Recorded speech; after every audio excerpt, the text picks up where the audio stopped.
Previously on Forgotten Gear Restorations. Oh, Rick, something terrible's happened. Oh, my God.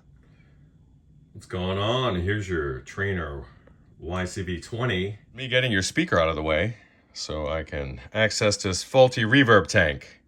And your cables are shot to hell. So I'll get that replacement tank in there.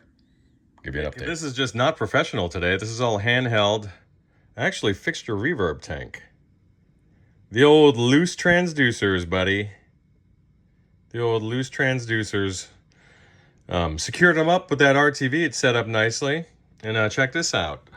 Let's get your reverb going. That's on 10. That's all the way up. Watch this.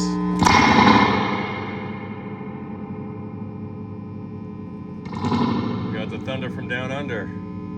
Hills, woo, woo, woo, woo, yeah.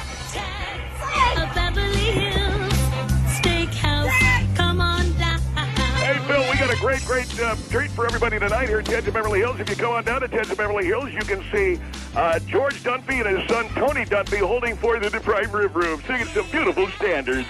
Yeah. All right, so Ted, what is this all about? You got